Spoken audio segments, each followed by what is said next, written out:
Muy buenas tardes, estimados televidentes y radioyentes. Con la presencia del general de ejército Raúl Castro Ruz, primer secretario del Comité Central del partido, el presidente de la República, Miguel Díaz-Canel Bermúdez, informó en la noche de ayer que el proceso de ordenamiento monetario y cambiario, la tarea de ordenamiento, como se le ha llamado el conjunto de procesos que ella implica, iniciará a partir del 1 de enero, con una tasa de cambio única de 24 pesos cubanos por $1.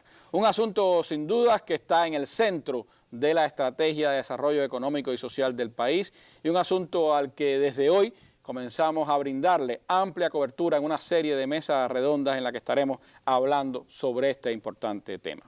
Tengo el placer de que me esté acompañando esta tarde en esta primera mesa de información a nuestro pueblo el compañero Marino Murillo Jorge, miembro del Buró Político del Comité Central del partido y también jefe de la Comisión de Implementación y Desarrollo de los Lineamientos, quien ha tenido a su cargo todo el trabajo de estos años de preparación del importante paso que comenzará el 1 de enero, aunque como sabemos, pues ya hay cosas que están en plena implantación. Sobre eso estaremos hablando en nuestra mesa redonda de hoy, así que a ustedes los invito, estoy seguro que la audiencia debe ser alta hoy en todo el país, los invito a que nos acompañen en nuestra mesa redonda de hoy.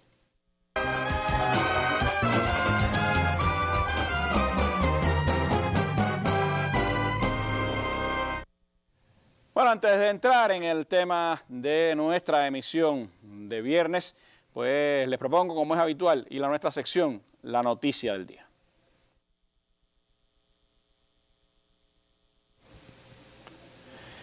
El presidente de la República, Miguel Díaz-Canel Bermúdez, el vicepresidente Salvador Valdés Mesa, el primer ministro Manuel Marrero Cruz, viceprimeros ministros del gobierno y ministros de nuestro país, han estado en la jornada de hoy concluyendo la visita de trabajo a la provincia de La Habana, la capital del país, donde se han visitado importantes objetivos económicos y sociales. Ha habido un amplio intercambio con la población de la capital y en la jornada de hoy pues se ha desarrollado la reunión de trabajo y de conclusiones de esta visita en la que se han debatido importantes temas como la agricultura, el comercio interior, la vivienda, la industria alimentaria y el transporte, según la cuenta oficial de la Presidencia de la República en Twitter.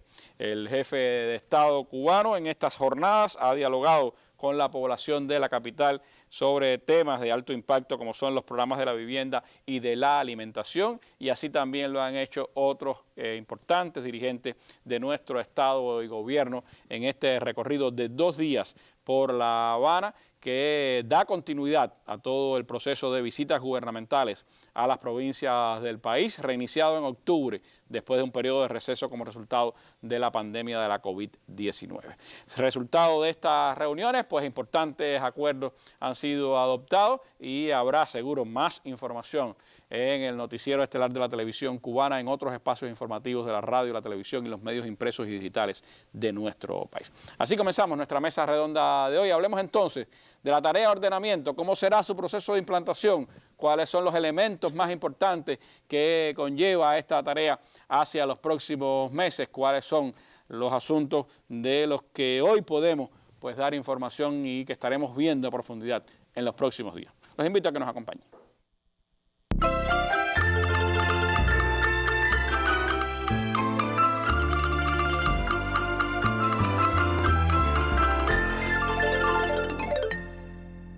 Están creadas las condiciones que permiten anunciar el inicio de la tarea a partir del 1 de enero de 2021 con una tasa de cambio única de 24 pesos cubanos por $1. Aunque existen muchas dudas, muchas interrogantes, yo creo que poco a poco las vamos a ir aclarando con la mesa redonda. También estuve leyendo la Gaceta Oficial. La estamos leyendo, la estamos observando y mirando, debatiendo entre los propios compañeros porque todavía existen muchas lagunas acerca de las escalas salariales, cómo van a ser los salarios. Esto es parte del reordenamiento financiero que habrá en nuestro país, de la unificación monetaria, de la tasa cambiaria, y me parece que ahora esto vendrá añadido a una serie de medidas y estrategias que se deben tomar informándose a la población a través de los medios de difusión masiva. Hay preocupaciones, sobre todo en nosotros, las personas pensionadas, que tenemos un poco más de gastos en temas farmacéuticos y otros tipos, pero esperemos que todo eso se haya tenido en cuenta y que sea para mejorar. Los cambios siempre traen cosas nuevas y esperamos que cosas buenas también. El pueblo estamos dispuestos a ajustarnos a todas las cosas que vienen en camino y nada, seguir para adelante. Bueno, expectativas de nuestro pueblo después del anuncio de anoche de este inicio de la implantación de la tarea de ordenamiento a partir del próximo 1 de enero. Un asunto, Marino, que hemos estado analizando desde octubre en esta mesa redonda, que sin duda es un tema que es de mucha importancia para el país y para todos sus ciudadanos y que comienza ahora todo un proceso de andar. ¿Cómo se está ya desplegando todas las normas, los elementos fundamentales de esta tarea? ¿Cómo será el proceso de información que haremos con nuestro pueblo? ¿Qué elementos generales pudiéramos brindar en un primer momento para todos nuestros televidentes y radiovidentes sobre el inicio ya efectivo de esta tarea? Bueno, buenas noches, Randy, a ti y a todo nuestro pueblo. Yo sé que este es un tema que tiene mucho interés. Yo creo que esta mesa redonda, a diferencia de anteriores, yo recuerdo que recientemente vine a una, después vine a contestar preguntas, después se hizo una intervención en la Asamblea Nacional. Yo creo que esta de hoy es bastante diferente. Y creo que es bastante diferente porque ya sabemos el tipo de cambio único que va a haber en economía y ya sabemos la fecha de inicio del proceso. En todas las intervenciones anteriores yo decía, lo que nunca voy a poder decir es el tipo de cambio y la fecha. Eso se hace por evitar procesos especulativos, de malas interpretaciones, pero ya en el momento que estamos era necesario hacerlo y como se ha dicho, ayer lo hizo el presidente de la República con la presencia del general de ejército. Esto quiere decir que en estos momentos nada es secreto y que ya podemos hablar de todo y las personas pueden preguntar de todo. Que en aquel momento siempre decíamos, si el tipo de cambio fuera 20, va a ocurrir esto. Yo tengo la impresión que muchas personas estaban claros de que iba a andar alrededor del 20. Bueno, el 24 estaba cerca del 20. Pero bueno, estamos en mejores condiciones de explicarlo todo, porque ya al ser público el tipo de cambio y la fecha, a mí me parece que es muy, muy importante. Entonces, ratificar que a partir del día 1 de enero se elimina el CUC en el funcionamiento de la economía. Quedan 6 meses para recoger, como han dicho los spots, y el tipo de cambio en economía es uno solo, y ya la relación no es peso CUC, porque el peso como moneda legal, de curso legal, no va a existir. Entonces, lo que nos queda es una relación del CUP con el dólar. ¿Y peso cubano contra dólar? Peso cubano. El CUC desaparece de la escena. Y cuando se desaparezca el CUC de la escena, entonces eliminamos las dos monedas domésticas que circulaban en la economía. Yo me imagino que todo el mundo podrá entender que todo no se puede abarcar en una mesa redonda. Y el otro elemento importante que yo creo que debería decir es que ya están en la Gaceta las normas jurídicas que ponen en funcionamiento la tarea de ordenamiento. Que ha habido bastante consulta. Ayer la Gaceta se cayó porque demasiada concurrencia. Hoy Cuba Debate ha estado con una concurrencia enorme de las personas, así todos los medios de comunicación, así que hay bastante interés en las personas en acercarse. Hay bastante interés porque estamos hablando de salario, ingresos, precios. Fíjate que el diseño que nosotros habíamos hecho era que en cuanto las normas estaban listas en la Gaceta y en cuanto se terminara la información oficial que ya hacía público el tipo de cambio y la fecha, entonces automáticamente se empezaron a poner las normas en la Gaceta Digital con un esfuerzo muy grande de la Gaceta, el Ministerio de Justicia, y más o menos en el entorno de la 1:30 de la mañana ya todas las normas que son en el entorno de 110 normas estaban puestas en la Gaceta. No lo habíamos hecho antes porque cualquiera que tuviera acceso a las normas a partir de determinado crecimiento de precios podía llegar al tipo de cambio. Yo le recomiendo a nuestro pueblo lo siguiente. Ahora vienen muchas opiniones, muchos comentarios, muchas dudas que estamos obligados a aclarar. Pero lo que les recomiendo a las personas es que traten de tener acceso a las normas. Hemos hecho unas normas que prácticamente son procedimientos de cómo tienen que actuar las personas que lo tienen que ejecutar para minimizar los errores. El proceso de elaboración de las normas fue muy complejo, por eso que es lo que te digo, y ahora empiezan las opiniones, que fulano dijo que mi salario es menos, que el otro es más. Nosotros lo único que les recomendamos a las personas es que traten de tener acceso a esas normas. Las normas no solo están puestas en la Gaceta Digital, las normas también están puestas en los sitios web de los organismos, se podrá ir teniendo acceso poco a poco, y el Ministerio de Justicia está preparando que en todas las estructuras del Ministerio de Justicia a nivel de provincia y municipio estén las normas, de manera que si alguien las quiere ir a copiar en una memoria, se las pueda llevar totalmente gratuito, porque todo el mundo sabe que grandes impresiones tienen costo de papel, al que alguna parte de esas normas se van a vender de manera impresa. Y una buena parte de los medios de comunicación también han puesto disponibles las PDF para que las personas también lo puedan ver. Me parece que eso es bueno decir. Lo más importante es no regirse por comentarios, no regirse por bolas que pudieran aparecer. Lo más importante es tratar de tener acceso a la norma, y si alguien no entiende la norma, que yo comprendo con algunos temas son complicadas para uno mismo, hoy yo voy a tratar de explicar cosas aquí alejado de las normas, con un sentido pragmático para que las personas nos puedan entender, pero evidentemente todo eso tiene que estar respaldado en normas jurídicas. Hay otro elemento que es importante, y es que a partir de hoy se van a producir un grupo, dale un momentico atrás por favor, se van a producir un grupo de mesas redondas que va a ser en este orden. Mañana vamos a ver el tema ingreso, empleo y precio, que esos son un tema directo a la población. Directo con la población, y va a estar la presencia de la ministra de Trabajo y la ministra de Finanzas. El lunes 14 va a haber una intervención sobre la actividad bancaria por la ministra presidenta del banco y el vicepresidente primero de esa organización, y ahí está previsto algo sobre la inversión extranjera, porque la inversión extranjera también tenemos que darle información, que todo depende de cómo se comporte lo del banco. Y si no alcanzarían las 2 horas para el banco, entonces daríamos otro espacio posterior para la inversión extranjera.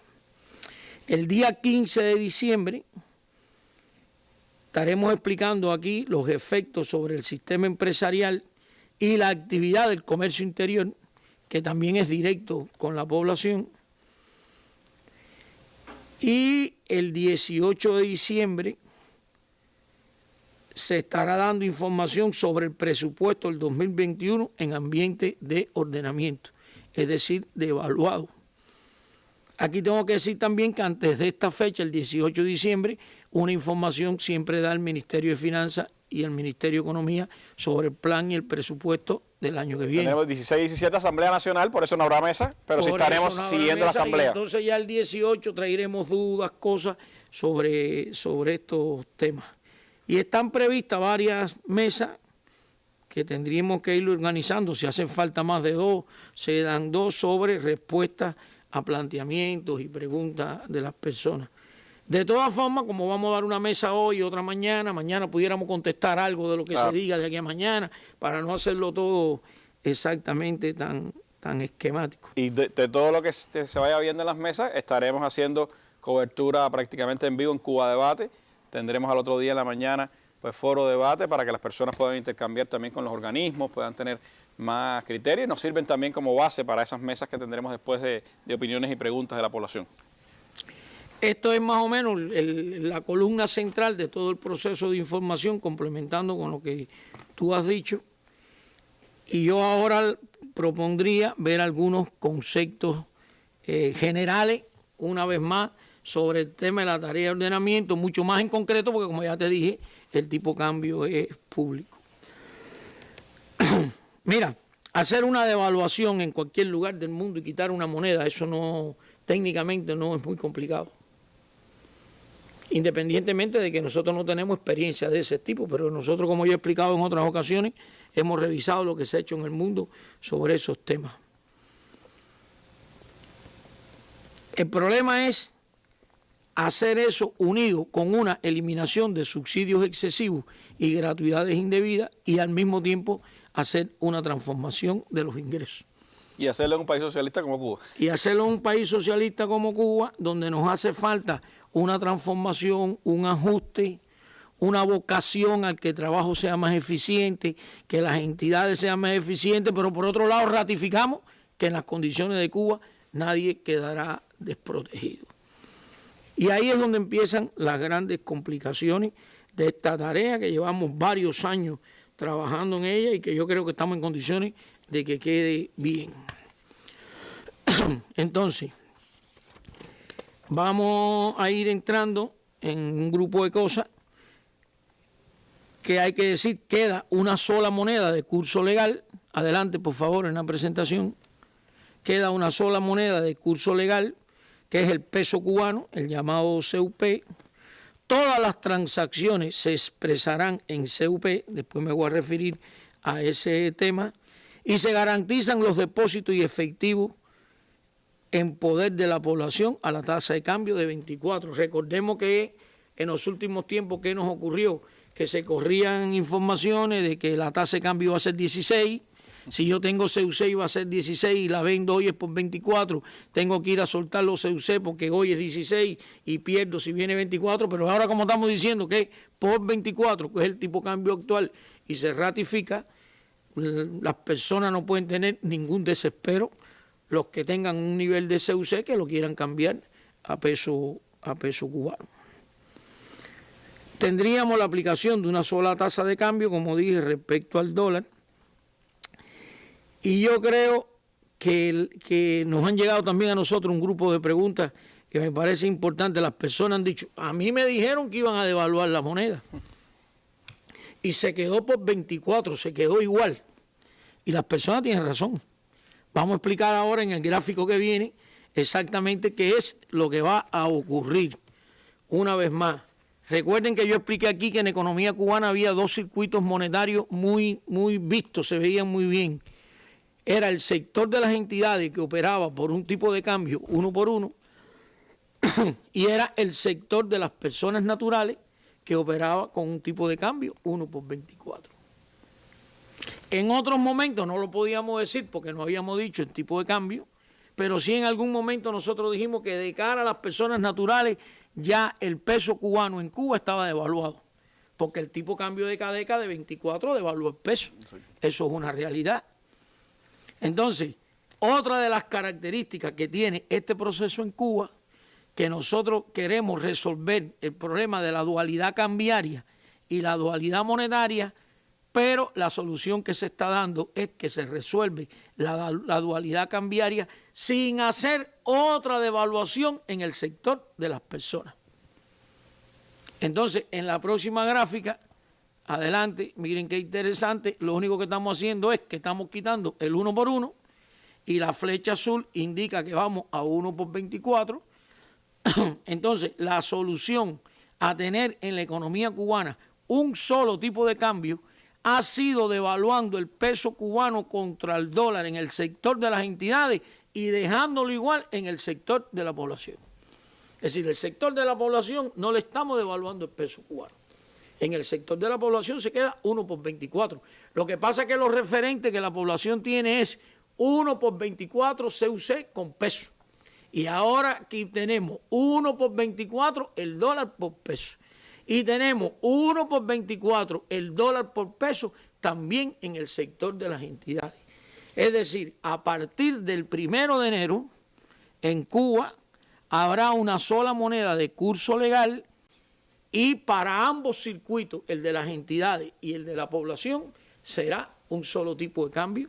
Por tanto, logramos con esta propuesta que se aprobó y esta solución, resolver la unificación, resolver la dualidad monetaria y resolver la dualidad cambiaria. Pero vuelvo a insistir, el sector de las personas no se devalúa. Si hubiésemos ido a un tipo de cambio 1 por 30, ya si tú estabas devaluando el sector de las personas jurídicas, las empresas, entidades presupuestadas, de 1 por 1 a 1 por 30 y estarías llevando el sector de las personas naturales de 1 por 24 a 1 por 30. Como se queda por 24, el sector de las personas naturales no se devalúa. Sin embargo, sí va a tener implicaciones en el sector de las personas. Claro. Sí va a tener implicaciones. ¿Por qué va a tener implicaciones? Porque al mismo tiempo vamos a quitar los subsidios y al mismo tiempo vamos a hacer una transformación de los ingresos, salarios, jubilaciones y pensiones. Y es verdad, después lo voy a explicar más adelante, que si el sector de las entidades, tú cambias el tipo de cambio de 1 por 1 a 1 por 24, por lo menos en un primer momento todo lo importado se encarece en términos de peso. Porque lo que tú importas hoy 1 por 1, lo entras a la economía 1 por 1. Después hay un ejemplo para eso. Y cuando tú lo vas a poner 1 por 24 llega más caro. Entonces todas esas materias primas al sector empresarial llegan más caras. Todas esas materias primas, como dije, llegan más caras. El incremento de salario forma costo y los precios empresariales van a subir. Si los precios empresariales van a subir, tienes que mover los precios minoristas, porque si no los tienes que subsidiar. Y ya sabemos que lo lógico es subsidiar personas y no productos.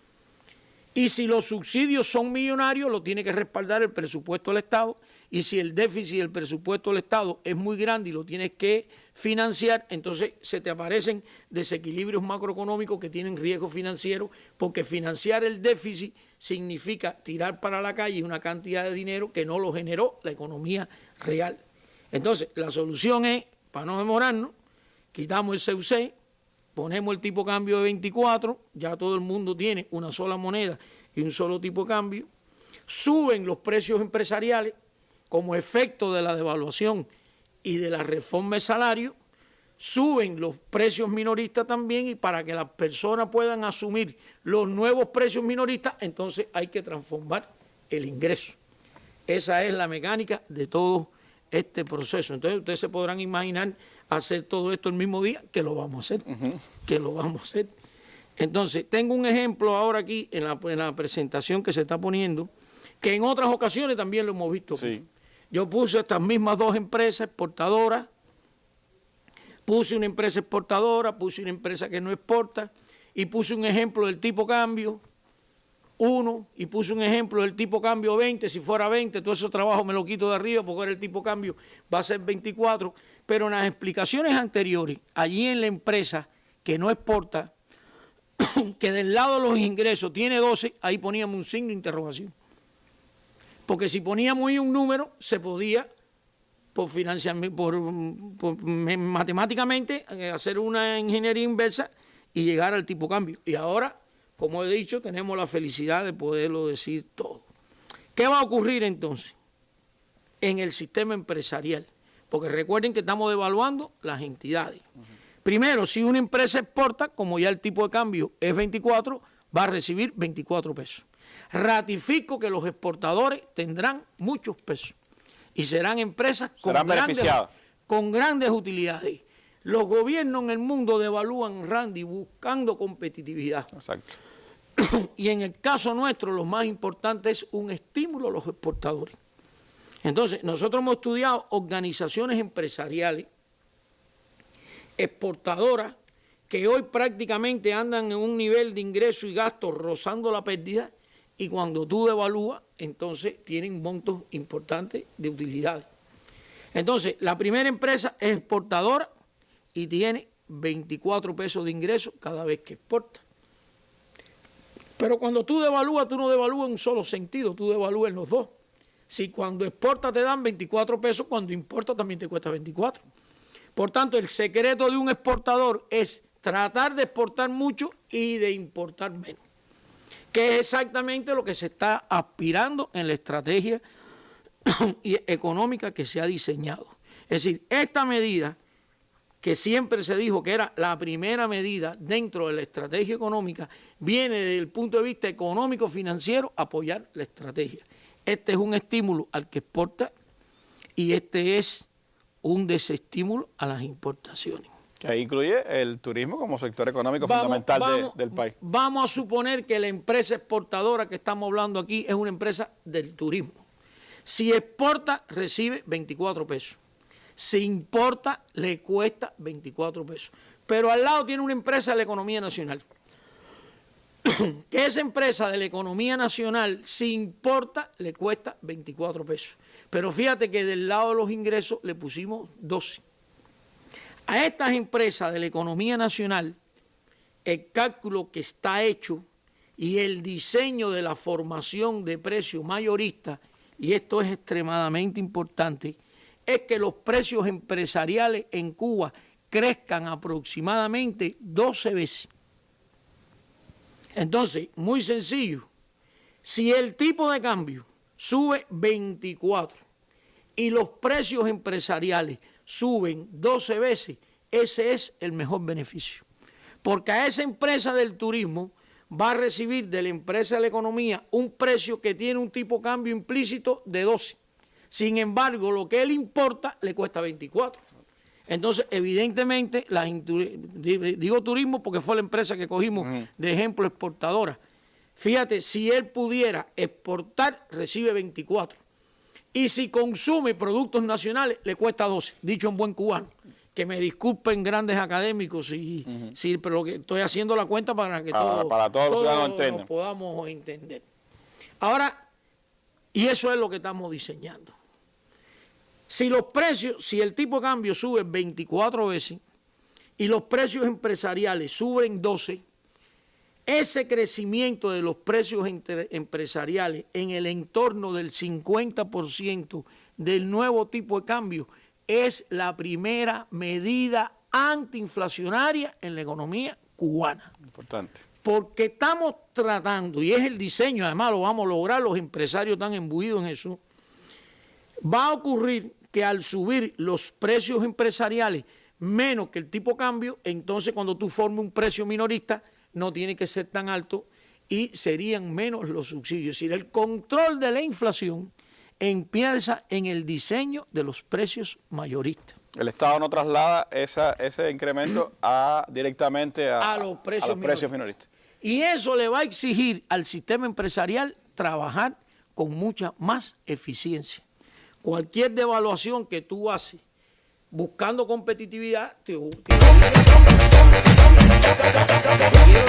no se logra solo con esto que estoy diciendo. No se logra solo con el tipo de cambio, no se logra solo con el crecimiento de los precios.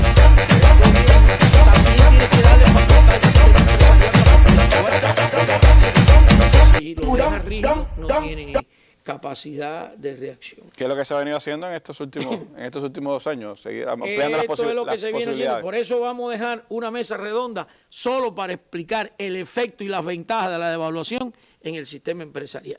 Voy a adelantar aquí un criterio. En las nuevas normas jurídicas que se está trabajando, las personas van a recibir el salario escala en una empresa y la empresa de las utilidades puede definir 11 destinos después de pagar impuestos. Y después que pague impuestos le queda la utilidad después de impuestos. De esa utilidad después de impuestos, la empresa se queda con el 50%, porque la otra la manda por el presupuesto del Estado como ingreso no tributario, porque es una empresa estatal, tiene que contribuir al gasto público. Por la vía del impuesto aporta al presupuesto como fisco y por la vía de la utilidad después de impuestos va para el presupuesto como un ingreso no tributario, porque no es un impuesto, pero es el concepto de dueño del Estado de la empresa que también tiene que contribuir al gasto público. Yo me imagino que mañana la ministra de Finanzas, estoy seguro, se va a referir de estos temas. Pero volvemos a los números 24 y 12. Si el tipo de cambio sube 24 veces, porque va de 1 por 1 en el sector de las entidades a 24 veces, y los precios empresariales suben 12, y da la casualidad que todo el mundo partió del 1 por 1, entonces estamos en la economía en un proceso que se le llama devaluación real. Porque el crecimiento de los precios empresariales es menor que el crecimiento del tipo de cambio. Vamos a usar una matemática aritmética que pudiera faltarle algunos conceptos, eso es muy sencillo. Si estamos todos en un ambiente de 1 por 1 y el tipo de cambio subió 24 veces y los precios van a subir 12, la diferencia que nos queda de 12 a 24, ese espacio es el que se llama devaluación real, que es lo que queremos hacer en la economía cubana, y es el diseño. Ahora voy a explicar por el tema de las confusiones y algunas preguntas que no han hecho. Si el tipo de cambio va de 1 por 1 a 1 por 24 y sube 24 veces y los precios empresariales subiesen 24 veces también, entonces lo único que hacemos es ponernos en flujo de 1 por 1 a 1 por 24, pero no hay ajuste. Se anula el efecto de la devaluación. Y a eso es a lo que se le llama en términos financieros y monetarios devaluación nominal. Porque hoy está operando el sistema empresarial, el sistema de las entidades, en un ambiente de 1 por 1, y todos los flujos 3 días después lo pusiste en un ambiente de 1 por 24. Ahí no se produce ajuste. No hay cambio. No hay cambio. Estás en los mismos flujos. Entonces ese es un efecto no deseado. Pero te puede ocurrir una variante peor.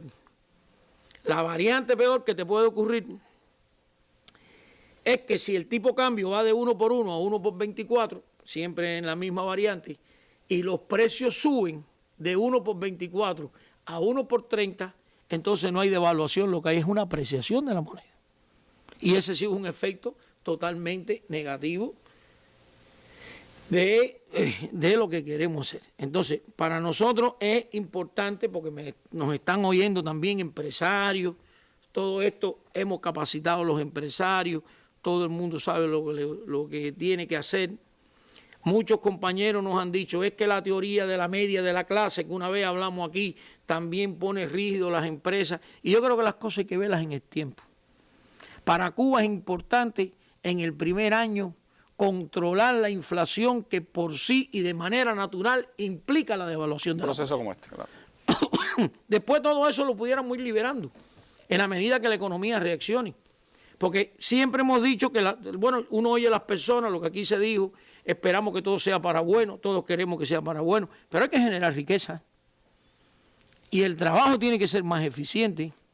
Entonces yo creo que este proceso lo hemos hecho para bueno, pero también quiero que todas las personas entiendan que ante el trabajo tenemos que ser todos más eficientes, y eso no se resuelve con una charla, eso se resuelve además de con eso, con los mecanismos económicos que se están diseñando en términos de beneficio. Y vuelvo a la distribución de las utilidades. Nosotros durante mucho tiempo las empresas distribuían utilidades y le decíamos, puede distribuir 2 salarios medios, puede distribuir 3 salarios medios, puede distribuir 5 salarios medios, estoy ilustrando si sobrecumple los indicadores directivos. Entonces una empresa estatal tenía muchas regulaciones para distribuir utilidades y una cooperativa, por ejemplo, no tenía restricciones.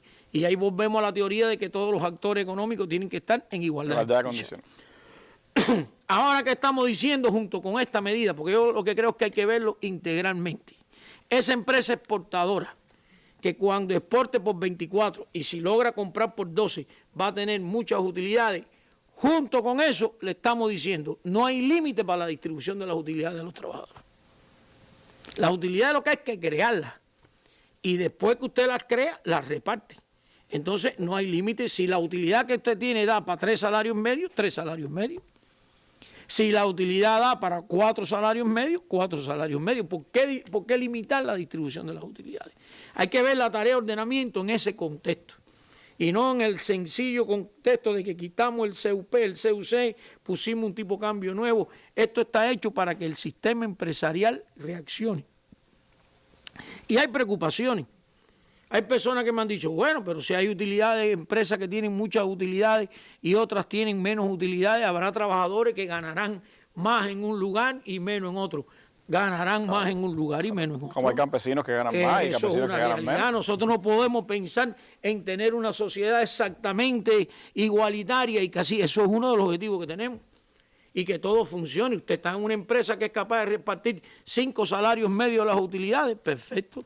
Y está en una que no reparte porque la gestión es deficiente, no puede repartir utilidades. Sin embargo, va a cobrar el salario a escala que no se penaliza.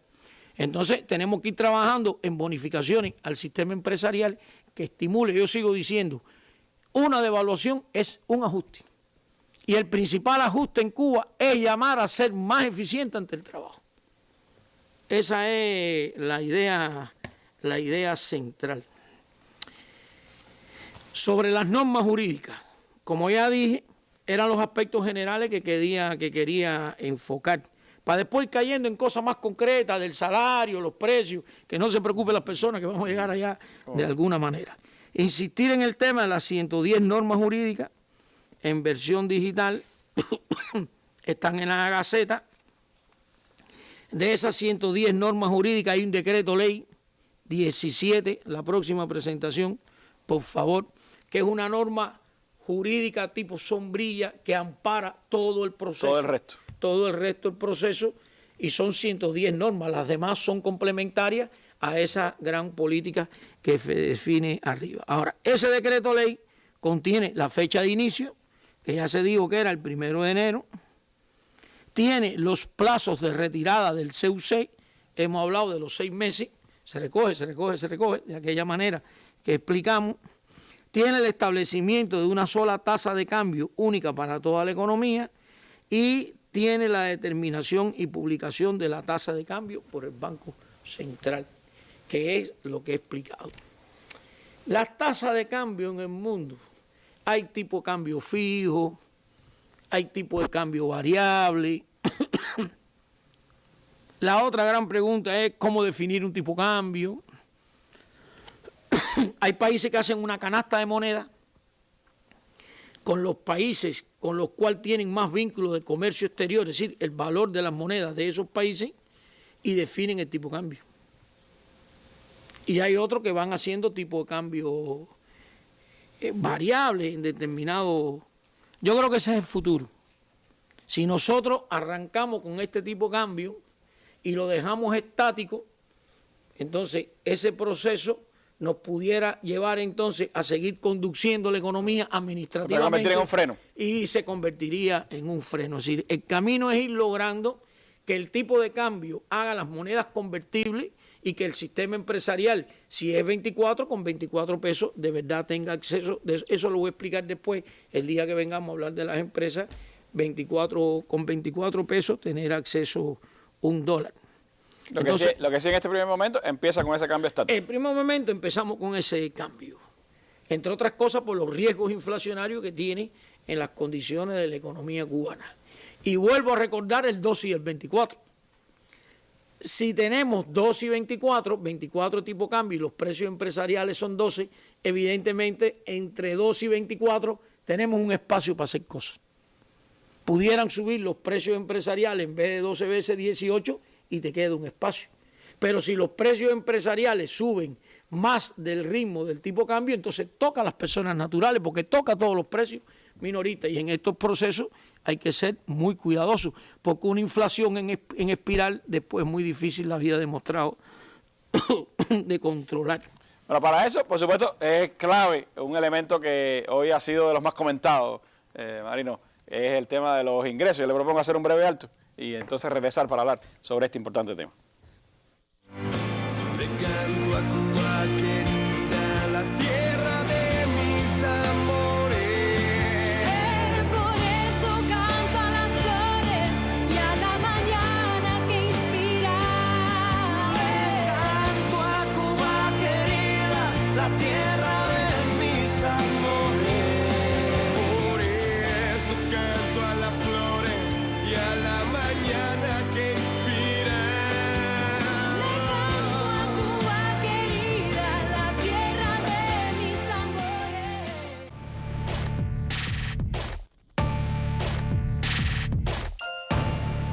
Un espacio para el análisis de los más importantes acontecimientos de Cuba y el resto del mundo. Con la participación de reconocidos analistas y personalidades. Mesa Redonda, más allá de la noticia.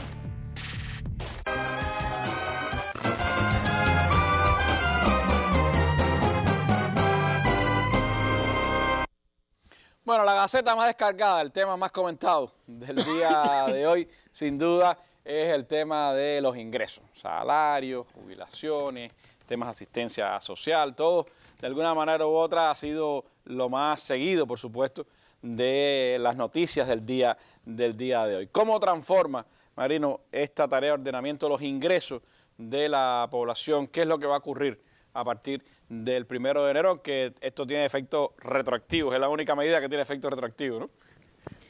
Casi nunca las devaluaciones tienen efectos retroactivos. Y esta medida de los ingresos no es de devaluación. Esta medida es de que en Cuba las personas cobran el salario mes vencido.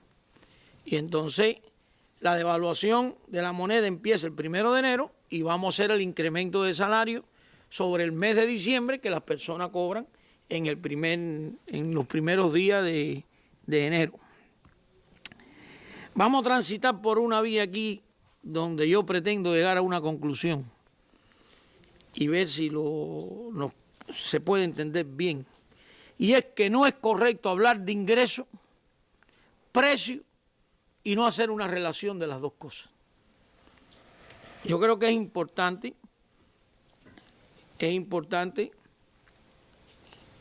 y para el sistema asalariado, nosotros estamos proponiendo una variante que el incremento del salario no se ve afectado y se lo trae el incremento de los precios, para lo cual hay que hacer muchas cosas, entre todos. Y ya empecé diciendo que los precios empresariales van a crecer 12 veces y el tipo de cambio es 24.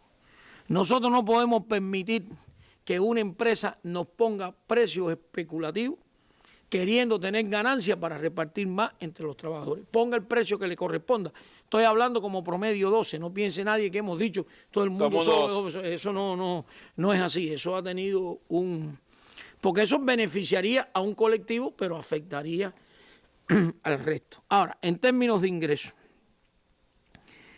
¿qué es lo primero que se quiere? Adelante. Recuperar el papel del salario en la satisfacción de las necesidades del trabajador y su familia. Que ya otras veces hemos dicho que el 1 por 24 en el sector de la población le robó capacidad de compra al salario. Ese es un elemento importante. Aquí estamos rompiendo un gran círculo vicioso que teníamos. No se puede subir el salario porque no hay producción que lo respalde. Y no hay producción que lo respalda porque el salario no estimula a la persona. No estimula. Entonces, hay un momento que tú tienes que hacer un alto y decir, bueno, ¿cómo se rompe el ciclo vicioso? Tomar una medida disruptiva que cambie la dinámica, ¿no? Exactamente. Entonces, la medida que cambia la dinámica es la misma riqueza actual, distribuirla diferente. La misma riqueza actual, distribuirla diferente a favor de los que trabajan. Vuelvo a insistir. Esto es un ajuste. Vamos a repartir la misma riqueza actual de manera diferente a favor de los que trabajan. No importa dónde trabajen. Entiéndase el trabajo como fuente de riqueza y como fuente de ingreso principal. Usted tiene que participar en la creación de riqueza de un país. Y de la riqueza que usted crea, por eso recibe. Entonces, la solución que hemos buscado ha sido, ¿qué significa entonces repartir la riqueza de manera diferente? Vamos a subir el salario y vamos a quitar subsidios. Porque hoy subsidiamos a todo el mundo. ¿Aporte o no aporte? Aporte o no aporte, tú estás subsidiado. Yo estoy subsidiado, recibo productos subsidiados. Y hay otras personas, dolorosamente, que no aportan y están tan subsidiados como tú y como yo. Y otros que tienen capacidad de ingreso bien alta, que no necesitarían subsidio y sin embargo están subsidiados. Y sin embargo están subsidiados. Todo eso hay que resolverlo. Y hay una solución. Con gradualidad. Después nos vamos a referir a qué se refiere la gradualidad en este proceso. Con gradualidad. Porque no tenemos derecho a equivocarnos. Con gradualidad. Entonces, para ir dando números y que nos podamos entender, el salario mínimo va a 2.100 pesos. Y ese salario mínimo tiene el costo de una canasta de bienes y servicios de referencia por 1.3 veces. Tú un día me dijiste, la canasta más un poquito, ya no tenemos que hablar con tanto trabajo. es la canasta multiplicado por 1 3 veces. Y esa canasta tiene un costo mensual de 1.528 pesos, que satisface 2.100 kilocalorías en la dieta, en la ingesta, y también porque ningún alimento tiene kilocaloría pura. ¿Sí? Claro. Esto se mide en términos de kilocalorías, proteína y grasa. Nosotros usamos la kilocaloría para no atormentar a las personas con todo eso. Y son, entonces, esa canasta de 1.528 pesos tiene un consumo, respalda un consumo de 2.100 kilocalorías diarias, que es el mínimo que debe consumir un cubano. Entonces, lo que estamos diciendo es que el que gana salario mínimo se come el mínimo de las kilocalorías que le corresponden. Ese mínimo no lo calculamos nosotros, se calcula por composición etaria de la población, hasta la humedad relativa influye en el mínimo de lo que hay que comerse en un país. Entonces, ya estamos hablando que ese salario mínimo es 2.100 pesos, que tiene una canasta dentro de 1.528 pesos. Ahora, no quiero, adelante, dejar de explicar un concepto que me parece importante, que es la diferencia entre salario bruto y salario neto. Nosotros, ese salario mínimo de 2.100 pesos es el salario bruto, porque de ese salario bruto las personas van a tener que pagar un 5% de contribución a la seguridad social. Todos en Cuba vamos a pagar un 5% de contribución a la seguridad social. Eso significa de que todos vamos a empezar a prefinanciar nuestra jubilación, que hoy eso lo hacen empleadores y no necesariamente las personas en algunos casos. En este diseño de política, desde el que gana el salario mínimo hasta el que más gana, todo el mundo paga un 5% de contribución a la seguridad social. No te adelante, dale para atrás un poquito. Entonces, ¿por qué hacemos esto? Primero, por el proceso de envejecimiento de la población. Con el proceso que tiene envejecimiento de la población, que más del 20% tiene más de 60 años, no es posible que la contribución a la seguridad social la financie el presupuesto del Estado, porque los montos serían inmensos. Entonces, lo mejor que vamos a hacer es que las personas paguen un 5% de ese salario. Y ahí hay una cuentecita muy sencilla. La canasta cuesta 1.528 por 1.3, por 1.05, que ese 0.5 es el % de la seguridad social, da 2.086. Lo redondeamos y entonces es 2.100. Es decir, en el salario ya está calculado el 5%. Y cuando usted quita el 5%, lo que queda cubre la canasta más el 1.3. Porque las personas pueden decir, bueno, está bien, 2.100, pero me quitan el 5. Es que todo eso lo pusimos por encima de la canasta, por el 1.3, y la diferencia entonces entre el concepto de salario bruto, que es todo, y el salario neto es descontando la seguridad social. Y usted estaría prefinanciando su jubilación, lo cual nos parece correcto. Adelante. Ahora, sobre la canasta. Esa canasta, que son 1.528 pesos, tienen de alimentación 799 y tiene de otros bienes y servicios, que no tiene sentido abrir una lista ahí al detalle, 729 pesos, que da 1.528. Y importante, canasta de bienes y servicios de referencia. Que es más que la canasta normada. Fíjate que la canasta normada son 282 pesos. Y lo que se compra en la bodega. Nosotros lo que repartimos por la bodega es una canasta familiar normada. Y lo otro se llama canasta de bienes y servicios, que es de referencia. Esa canasta en otros bienes y servicios tiene un importe para reparación de vivienda. Bueno, si usted tiene una vivienda que está buena, no la tiene que reparar, no gasta eso. Pero es una canasta de referencia. Y entonces... Que esa canasta siempre sería una referencia a la hora de hablar de ingresos, de salario. Siempre hablar de ingresos, de nivel de vulnerabilidad de las personas. La canasta se convierte en una referencia y también en la medida que los precios puedan subir y no, tendremos que ir revisando los montos de esa canasta. ¿Qué ocurre? Esta sería la canasta en Cuba. ¿Qué ocurre en una canasta, por ejemplo, en América Latina? Adelante. Esta es una canasta que publica CEPAL de la media de América Latina y mira, por ejemplo, y está en términos porcentuales. La alimentación le cuesta 14,3%, la educación y la salud, que a nosotros no nos cuesta, les cuesta a las personas 35,5% y otros bienes 50%. Y una parte grande de esos otros bienes es el alquiler de la vivienda. Es el único de la forma que lo hacemos. Yo no sé si pudiéramos volver un momentico atrás para decir una explicación. Fíjense, es verdad que lo que nosotros repartimos por la libreta le cuesta a las personas 282 pesos. Y es verdad que la alimentación es 799. Y también es verdad que los alimentos en Cuba, fuera de la libreta, son caros. Y es verdad, la familia tiene que hacer un esfuerzo grande en términos de... Todo eso lo sabemos, pero las cosas no tienen solución de un día para otro y habrá que ir tomando medidas y acomodándolas poco a poco. Adelante. Vamos a dar 2 pasos adelante. Ahora, vamos a tener una escala salarial que tiene 32 grupos de complejidad. Muchas personas me dicen, oiga, usted dijo que el salario iba a subir 4,9 veces. ¿Cuánto yo voy a ganar? Y yo le digo a las personas, ¿en qué grupo de complejidad tú estás? Vaya, el 1, el 15, el 20. Y me dicen, no, yo no sé. Digo, entonces no te puedo decir. Tienes que decirme en qué grupo tú estás para yo decirte cuál va a ser tu nuevo salario. Entonces tenemos 32 grupos de complejidad y entre el grupo 1, que es 2100, y el último grupo, que es el 32, va a haber una diferencia de 4,5 veces.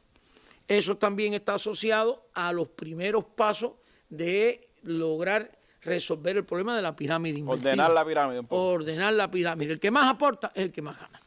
Eso es una realidad económica y hay que enfrentarla de esa manera. El aporte, la responsabilidad social. Hay que enfrentarla de esa manera. Adelante. La nueva escala beneficia a los grupos de menores ingresos. ¿Cómo lo hace? Te voy a explicar cómo lo hace. Por ejemplo, el salario mínimo crece 9,3 veces. Porque hoy el salario mínimo en el sistema empresarial es de 225 pesos y va a 2.100. Crece 9,3 veces. Aquí hay un elemento que tenemos que tener en cuenta, que al sector presupuestado ya se le hizo un ingreso, un incremento del ingreso. El pasado año. Es un incremento del ingreso. Dicho de alguna manera, fue un adelanto de esta gran reforma de salario. Por tanto, a la hora de hacer comparaciones, no siempre es válido compararse contra hoy, sino hay que compararse con el punto de partida del ingreso. Yo te voy a poner una tabla ahí que le pedí prestada a la ministra de Trabajo, que ella mañana va a profundizar más en estos temas y es muy sencillo. Ahí está la escala salarial con los grupos hasta el 10. Grupo 1, 2, 3, 4, 5, 6, 7, 8, 9 y 10.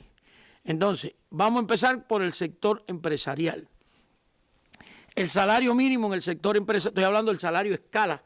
Es posible que hoy alguien en el sector empresarial tenga un sistema de pago por resultado y distribuye utilidades. Yo estoy hablando del salario. La escala, el que siempre va a recibir. el otro depende de... Yo creo que eso que tú acabas de decir es importante. La escala no se penaliza. Usted está en una empresa y siempre va a ganar el salario escala. Lo que si no tiene mucho ingreso no puede distribuir utilidades. Exacto. La parte móvil del ingreso está asociada a los sistemas de pago por destajo que se quedan. Si la ministra de Trabajo me está oyendo, estoy seguro que ella lo va a explicar mañana, y a la distribución de utilidades. Yo estoy hablando aquí del salario escala, que además todos los sistemas de pago que nosotros hemos hecho hasta ahora siempre han tenido cosas a favor y en contra, a veces bastante a favor, porque el punto de partida de la escala era muy bajito. No quedaba más remedio que subir el salario escala para que todo empezara a funcionar. Entonces, mira, en el sector empresarial, que el salario mínimo es 225 pesos, va a 2.100. Esos son 9,3 veces. Y ahí estás viendo tú el grupo 1, el grupo 2, cada uno de los grupos. Y las otras columnas es el sector presupuestado. Que los presupuestados ahora nos pudieran decir, concho, pero el salario mínimo en el sector empresarial va a crecer 9,3 veces y en el sector del presupuestado, que es 400, va a crecer 5,3. Yo les pido a mis compañeros del sector presupuestado que se miren contra el punto de partida de los 225 pesos, porque ellos lo que se hizo fue adelantar un beneficio. Ahí están los grupos, me imagino que las personas los estén viendo. La recomendación es, sépase en qué grupo usted está y cuando revise la norma podrá decir, ahí mismo está clarito, el grupo 7 de 275 pesos va a 2.810. Tiene esa de su salario actual y tirarlo contra... Y tiene contra el salario... Contra ese grupo. Yo sé que la ministra de Trabajo tiene una tabla muy mejor que esta, con más información, porque ella tiene puesta cuántas personas hay por cada grupo escala, y mañana se hará una información de ese tipo, pero lo teníamos que adelantar. Y no por gusto, el grupo 10 está en rojo. Eso está puesto ahí para que no se me olvidara algo. Y es que todas las personas en Cuba, fíjate que ahora el grupo 10 en la propuesta son 3.260 de la empresa y del presupuestado 3.260, eso está puesto ahí para que no se me olvide decir que hasta ese grupo no se va a pagar impuesto por el salario. Es un ingreso personal que hasta todo el que esté en el grupo 10 no se grava. Entonces, ahora tenemos que integrar dos cosas. Primero, todo el mundo contribuye a la seguridad social con el 5%. Dale para atrás un momentito. Todos los asalariados van a contribuir. Todos los asalariados. No. Todo el mundo. Lo que pasa es que los otros tienen otro régimen. Ya lo tienen. Otro régimen. Ya lo tienen. Entonces, no, y hoy los asalariados contribuyen después de determinado ingreso. Entonces, aquí lo que estoy diciendo es que esta política le da prioridad a la contribución a la seguridad social primero que al impuesto por el ingreso personal. Porque si usted no contribuye y después el presupuesto no puede con esas magnitudes, cuando estemos un poco más viejos nos convertimos en asistenciados y seríamos otra carga para el Estado. Y no es correcto. Hay que garantizar la jubilación a las personas, que además en Cuba para tener derecho a la jubilación hay que tener 30 años de servicio. Hay dos límites, años de servicio y límites de edad. Entonces, todo el mundo contribuye a la seguridad social desde el primer ingreso, pero no todo el mundo va a pagar impuestos desde el primer grupo. Los que ganen 2.360 y ese sea su ingreso, no pagan impuestos. El impuesto sobre los ingresos es de un 3%, menos las últimas escalas. Me debe estar oyendo la ministra de Finanzas, mañana ella lo va a explicar también con mucho detalle. Y lo otro es explicar un concepto de por el exceso. Se paga el impuesto por el exceso. Todo el que esté por encima de 3.260. Exactamente. Si usted gana 3.260 y el ingreso de ese mes, por cualquier razón, puede ser hasta por distribución de las utilidades, fueron 100 pesos más y son, en vez de ser 3.360, serían 3.360, usted paga el 3% de esos últimos 100 pesos. Eso es lo que significa que los primeros no se graban. Esa es la escala salarial, así se va a mover con esos incrementos. Y lo más importante ahora es lograr que los incrementos de precio no se traguen, por decirlo bien pragmático, ese incremento de salario. La próxima lo que nos dice es lo del 5%, que ya de eso hemos hablado. Y la próxima es solo decir como nuevo que por esta forma el 47% de los trabajadores del sector estatal estarían exentos de pagar impuestos sobre los ingresos personales hasta ese monto. Ese es el monto de la escala, pero si usted por encima de eso logró que le pagaran utilidades, eso por encima del monto. Entonces sí empieza a pagar. Sí, no, porque entonces sí seríamos injustos con los otros, claro, que no se le cobra. Mañana se debe explicar con un poco más de detalle por la ministra de Finanzas, porque ahora tú coges los 3.260 y lo multiplicas por 12, que da 39.120, si la memoria no me falla, y ese es el mínimo exento para los que están en las formas no estatales, tampoco paguen. De manera que ahora ya tenemos uniformado un mínimo exento en Cuba que no se grava con los impuestos personales. Que antes era 10.000, ahora va a ser 39.000. Antes era 10.000, va a 39, y entonces porque el mínimo exento, Randy, está asociado al costo de la vida. Entonces, pero fíjate, los que ganan 3.260 pueden adquirir más de una canasta y no se está gravando. Pero llegamos a ese, a ese número. Y ese mínimo exento se pone para todo el mundo. Vamos entonces a las pensiones de la Seguridad Social, que eso es una gran preocupación para todos los jubilados. Sector importante de nuestra población. Sector, además, lo que habría que decir también es que los jubilados de hoy fueron los trabajadores pasados y no tenemos ningún derecho a dejarlos sin protección. Y entonces en Cuba hay 1.671.000 jubilados. Digo jubilados porque es el término que las personas utilizan, más entienden. Entonces, ¿qué va a pasar con los jubilados? Muy sencillo. Si nos metemos en las normas jurídicas y eso, nos podemos complicar un poco. Pero esta tabla trato de explicarlo lo más pragmático posible para que todo el mundo me entienda. Se me fue la tabla un momentico, bueno, ya está ahí. A ver, todas las personas que tienen jubilaciones entre 280 y 300 pesos, en automático van a 1.528, que es el costo de la canasta. No puede haber un jubilado en Cuba que no pueda comprar al menos la canasta. Se va a poder comprar su cuota normal en la bodega, más otros bienes y servicios que están en esa canasta básica. El costo de la canasta. Entonces, los que están entre 280 y 300 van a 1.528. Los que tienen una jubilación de 320 pesos van a 1.578. Los que tienen una jubilación de 350 pesos van a 1.628.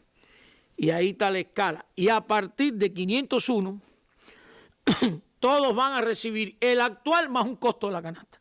Es decir, sigue la canasta guiándonos de cómo actuar. Yo estoy seguro que esto mañana por la ministra se va a explicar con un poco más de detalle, pero como las preocupaciones de los jubilados son tan grandes, a mí me parece que aquí también hay un beneficio importante. La asistencia social. Fíjate que venimos hablando de ingresos, salarios, jubilaciones, asistencia social. Un núcleo que hoy está asistenciado y es de una persona, independientemente de la que reciba hoy, va a recibir el 60% del salario mínimo, 1.260. Y si hay otros componentes del núcleo, hasta 5, que es la presentación que viene, reciben 800. Y con ese ingreso hay que hacer un cálculo de vulnerabilidad. Si son más vulnerables, entonces están las prestaciones excepcionales que se pudieran dar en su momento. Hay prestaciones excepcionales. Ya hoy hay prestaciones excepcionales. Y esas prestaciones excepcionales, nosotros en un primer momento, como los ingresos subían, dijimos, se pueden quitar las prestaciones excepcionales. Y que las personas que queden vulnerables vengan a pedir una ayuda excepcional. Y durante estos años de trabajo, entonces se llegó a la conclusión de hacerlo al revés. Las personas van a tener un ingreso, los que tengan incrementado, se les sigue pagando la prestación excepcional incrementada por unas cuantías que calculan los compañeros del Ministerio de Trabajo, y en vez de quitarla para que la persona me la pida, entonces lo que se va a hacer es que se queda y durante 6 meses tenemos que evaluar cada uno de los casos. Es un proceso contrario que nos da más tranquilidad, que en el primer momento nos quedarían menos personas. Una protección para esas personas. Menos personas, una protección para esas personas, y nos irían quedando menos personas vulnerables. Hay otras protecciones que también nos han preguntado. Mira, hay 3.000, adelante, hay 3.228 madres que tienen hijos con discapacidad severa de antes del 2009. Este procedimiento es de antes del 2009. Los programas que se siguió. Los programas que se hicieron y que se siguieron. Entonces esas madres se le pagaba su salario por cuidar al niño. Vino el incremento del sector presupuestado y se le pagó el nuevo salario escala por pagar al niño. Y ese procedimiento se mantiene. Ahora, como subió la escala, si ella está en el grupo 5, va a recibir la nueva escala de ese propio grupo 5. Justicia social, nadie va a quedar desamparado. Nadie va, porque decir que nadie va a quedar desamparado hay que irlo concretando. Y esas son 3.228 madres que tienen ese procedimiento de antes del 2009. Después tenemos 734 madres protegidas que reciben una prestación que, como suben los ingresos, estas son de después del 2009, hay que hacer urgentemente un análisis del núcleo familiar para ver la prestación que se va a dar. Y todas se benefician con los reconocimientos de los años para la jubilación y ese aporte que está... Tanto las de antes del 2009 como esta. Tanto las de antes del 2009 como esta. Los cálculos que nosotros hemos hecho es que nos disminuyan los vulnerables. Son los cálculos que hemos hecho. Porque si yo tenía un pensionado que ganaba 280 pesos, y fíjate, y hay muchas modalidades. Tú puedes tener un pensionado que gana 280 pesos, pero tiene una enfermedad crónica, y entonces la ayuda es darle el importe de los medicamentos. Ahora tenemos un pensionado que gana 280 pesos y en automático va a 1.528. Entonces hay que analizar el entorno del núcleo familiar para ver si se mantiene el financiamiento de los medicamentos, ¿no? Y digo eso solo con ánimo de poner un ejemplo.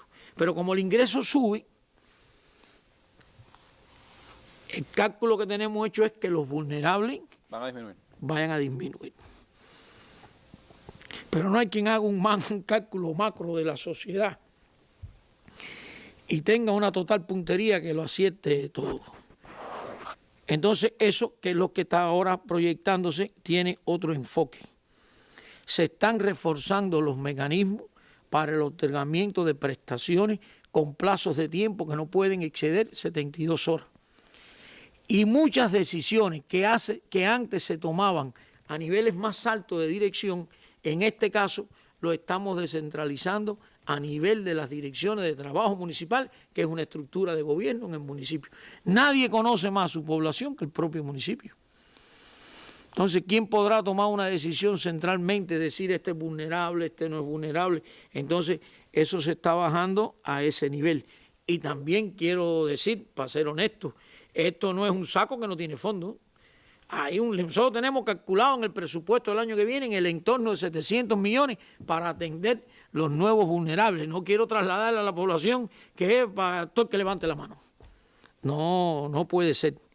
Y nosotros hemos estudiado, y el Ministerio de Trabajo ha estudiado, grupos, núcleos vulnerables, donde hay personas en edad laboral, 3 por ejemplo, y no trabajan. Ahí también la solución es a salir a buscar empleo. Porque el Estado no puede cargar con todo, vuelvo insistiendo, hay un ajuste, tiene que haber una responsabilidad ante el trabajo y eso se está dejando a ese nivel. Todo esto que he dicho está en esas normas jurídicas que se están expresando, 4 decretos, 1 decreto, 2 acuerdos del Consejo de Ministros y varias resoluciones del Ministerio de Trabajo. Que ya están disponibles digitalmente y que son parte de las que hay que consultar. Pero que mañana, de todas formas, vamos a tener más detalles. Mañana vendrán las dos ministras. Sábado importante mañana. Sí. Ministra de Trabajo, ministra de Finanzas y Precios estarán con nosotros. Vamos a hacer un nuevo alto, Marino, para regresar hablando de otro asunto de interés dentro de la tarea de ordenamiento, el tema de los subsidios y las gratuidades, que tienen un impacto importante dentro de la tarea y dentro de la dinámica que se va a vivir a partir del 1 de enero. 21 años al ritmo de los acontecimientos más relevantes de Cuba y el resto del mundo. Análisis a profundidad de los hechos y sus causas. Panelistas de las más diversas disciplinas y países. Personalidades de Cuba y el resto del mundo. Mesa redonda, más allá de la noticia.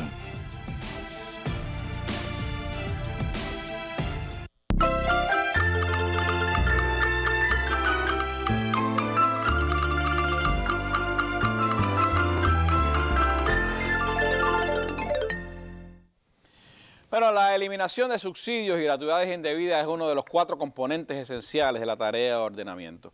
¿Cómo se va a poner en práctica eso a partir del 1 de enero, Marino? ¿Cómo es este proceso? ¿Qué impacto tiene hacia la sociedad? ¿Y cómo se van a atenuar de alguna manera esos impactos primeros que puede tener en determinados grupos poblacionales dentro del país?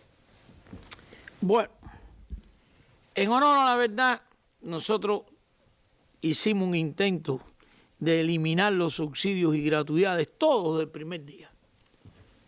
Todos. Y esta revolución ha hecho muchas cosas. Entonces, cuando tú vienes a ver, hay subsidio para la leche de los niños, hay subsidio para un mayor que se le da no sé qué, hay un subsidio para esto. Y siempre la insistencia del general de ejército en las reuniones donde discutimos este tema era el enfoque político, el enfoque social. Y ahí entonces se habló del tema de gradualidad. Y no estaba preparada la sociedad para quitar todos los subsidios y gratuidades el primer día. El primer día. Porque nosotros decimos, vamos a cambiar de subsidio a producto por subsidio a persona. Bueno, eso decirlo aquí en esta mesa es fácil. Pero concretarlo... Concretarlo es difícil complejo. Porque aquí va a venir también a una de las mesas redondas la ministra de Comercio. Entonces todos los niños en Cuba de 0 a 7 años reciben 1 litro de leche. Pero ella va a venir a explicar cuántos niños son. Todos los niños reciben un nivel de picadillo, pero ella va a venir a explicar cuántos niños son. No quiero adelantar números y eso para dejarlo para ese momento, pero me parece que es importante que las personas entiendan. Entonces tú te imaginas, esto se anunció ayer, empieza el día 1. Hasta ahora ha estado un ambiente secreto el tipo cambio y la fecha. Tú te imaginas ahora en 20 días decidir qué núcleo familiar tiene ingresos para quitarle el subsidio de la leche a un niño y no. Hacer eso en Cuba donde hay más de 2 millones de niños. Entonces, eso lleva un altísimo riesgo. Estudiar todos los núcleos familiares y decirle, papá, usted como tiene ingresos, la leche en niño, en vez de pagarla en 25 centavos, la tiene que pagar en 7 pesos. Ir a otro y decir, usted tiene poco ingreso, usted sí la va a mantener en 25 centavos, que no pudieran ser 25 centavos, porque lo que no tiene lógica es mantener 2 precios diferentes para el mismo producto. Sería a uno darle dinero y a otro no darle. Y poner la leche en 7 pesos. Pero así tenemos embarazadas, personas mayores, dietas. Las dietas. Dietas. Entonces, la decisión tomada es la siguiente. No será posible eliminar todos los subsidios y gratuidades el primer día. La revolución ha preferido en equivocarse y darle a alguien que quizás no le tocara, que equivocarse en quitárselo a alguien que de verdad lo necesita. Y para ordenar todas las cosas hay tiempo. Nosotros tenemos un mandato que en el primer año, después, porque además ahora vamos a tener una suerte, el día 1 coincidió con el inicio del año, incluso hasta para las estadísticas. Claro. Desde el año que viene, el primero, las estadísticas será una forma, hay ruptura de serie, que si esto tú lo haces a mitad de año es un poco más complejo, aunque se puede hacer también. Tenemos un mandato de durante un año ir analizando todos esos núcleos y definiendo bien cómo se concreta el famoso mecanismo de atender personas y no atender los niños. Pero evidentemente, aún con la gradualidad de eso, se mantiene un grupo de subsidios importante. Entonces, yo propondría ir a la página 42 para ir concretando algunas informaciones. Nos quedan, Randy, a precios minoristas 29.000 millones de pesos de subsidios. No es una cifra pequeña. No es una cifra pequeña. Bueno, para que tengamos una idea, el fondo de salario de un año con la nueva reforma salarial son 39.000 millones. Esto es un % altísimo, equivalente a un fondo de salario. Es como si tú repartieras otro salario, porque está dando una riqueza a unos precios que tienen que tienen subsidio. Y nos quedan unos 1.500 millones de subsidio a los precios de acopio para estimular las producciones de los campesinos, que sé también que hay grandes preocupaciones de los precios. Ese tema lo vamos a tocar, si no da tiempo hoy, en otro día le dedicaremos todo el tiempo al proceso de los campesinos. Otras veces hemos hablado... ¿Y se queda la libreta de abastecimiento? Se queda la libreta de abastecimiento, se queda. Se me olvidó porque son tantas cosas aquí, es bueno que tú me lo hayas recordado. Se queda la libreta de abastecimiento como mecanismo de regulación, que es lo que se ha estado haciendo hoy. Se da el arroz de la libreta, que se va a un solo precio, a 7, y si mañana hay posibilidad de dar una libra adicional para todos los cubanos, es por la libreta también, lo que es único, a 7 pesos. Se queda la libreta, que es un mecanismo que... Para regular el consumo, para hacerlo más equitativo. Sí, porque también hay que reconocer que tenemos un déficit de oferta grande.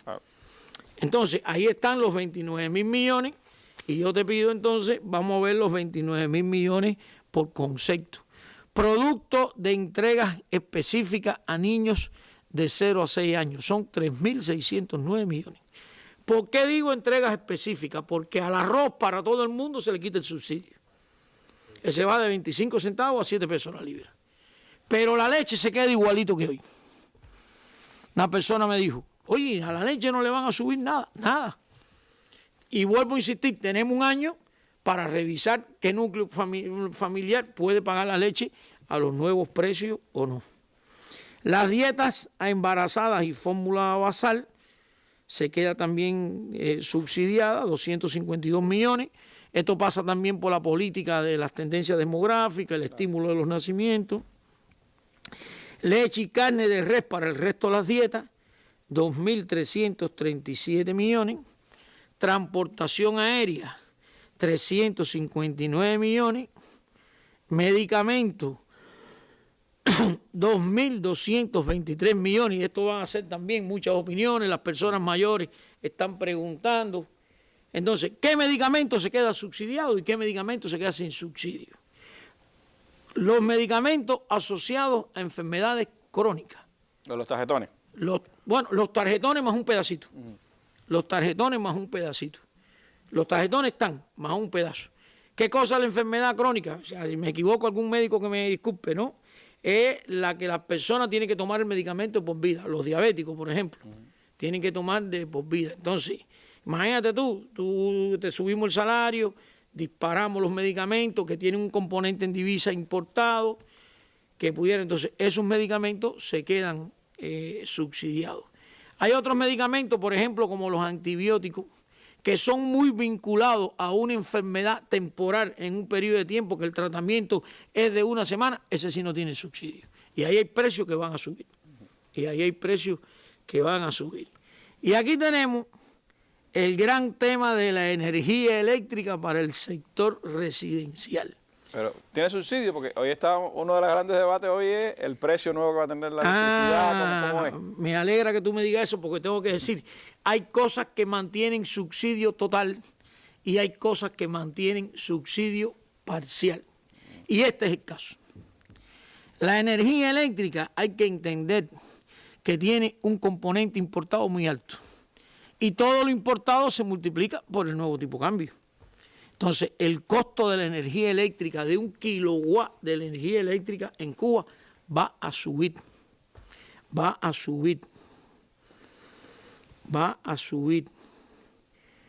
Entonces, la energía eléctrica, aun cuando las tarifas suben, yo creo que es importante que la población comprenda, aun cuando las tarifas suben, se mantiene subsidiada.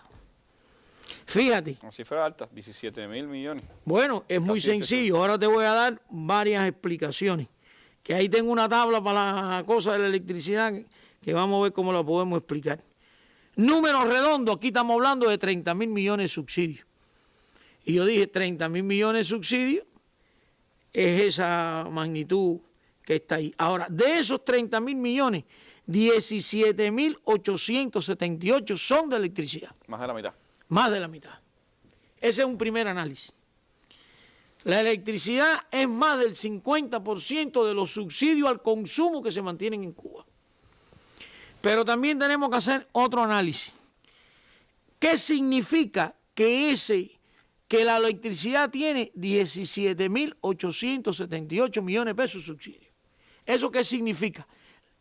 Las empresas eléctricas son empresas y sirven electricidad y cobran electricidad.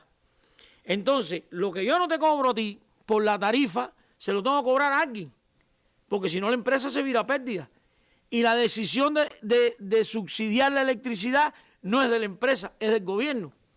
Entonces, ¿qué hace la empresa eléctrica con los 17.878 millones? Se los cobra al presupuesto del Estado. Eso no es que se quedó sin subsidio y se quedó en el aire. Las personas pagan una parte y el presupuesto del Estado paga la otra, que es el gobierno. Todo eso va a dar a los gastos del presupuesto, todo eso nos incrementa un déficit que si es desmedido hay que financiarlo, y si lo financiamos entonces es inflacionario, aquí todo tiene límite y todo se interrelaciona. Entonces, tú dijiste, es más del 50% de los subsidios, pero ahora yo voy a dar otro dato. Es casi el 50% de la factura de electricidad. Está entre el 45 y el 50%. Eso quiere decir que a la electricidad que vamos a consumir nosotros, el 50% se lo va a pagar a la empresa eléctrica el presupuesto del Estado. Entonces, es un subsidio alto y las tarifas suben. Las tarifas suben. Nosotros también tenemos otro problema, que es el tema de la cocción de alimentos. No nos puede cambiar la matriz de cocción de alimentos. Las personas en Cuba hoy, fíjate, usan como cocción de alimentos la electricidad y otros combustibles. En gas licuado de petróleo, lo que le dicen en La Habana también en gas de la calle, queroseno en algunos lugares lejanos. Y nosotros ahora no nos puede cambiar la matriz de cocción de electricidad. Si nosotros ponemos la electricidad extremadamente barata, por poner un ejemplo, y el gas, el que le dicen las personas de balita, que es importado, extremadamente caro, todo el mundo abandona el gas y todo el mundo cocina en electricidad. Los precios dan esas tendencias. Entonces, aquí estamos haciendo una propuesta, que es lo que se dice ahí, que estamos contribuyendo primero a que no cambie la matriz de consumo doméstico. Eso quiere decir, para que nos entendamos bien, que el gas de balita también sube a 230 pesos la balita.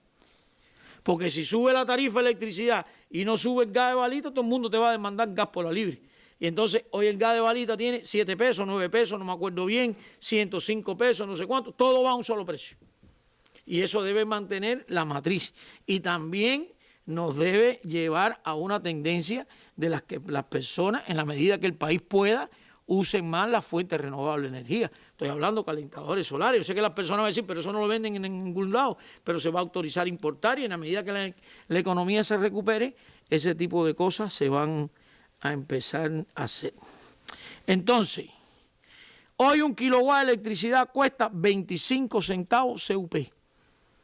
Y como el tipo de cambio es 24 y la electricidad tiene una participación grande de importación, aun cuando el crudo nacional se utiliza, va a 3.61. De 0.25 a 3.61. A 3.61. Y ahí vamos a tener 17.878 millones de subsidios. Ahora, ¿qué fue lo que publicó la Gaceta Oficial hoy de las tarifas? Y está la famosa tabla. Está la famosa tabla de la que te hablé. Bueno, hoy todo el mundo sabe que esa tarifa es progresiva. Las personas que consumen 100 kilowatts hoy valen 9 centavos, pagan 9 pesos. El nuevo precio es 40 centavos y pagan 40 pesos. Y así va subiendo la tarifa progresivamente. Ahí hay un cálculo.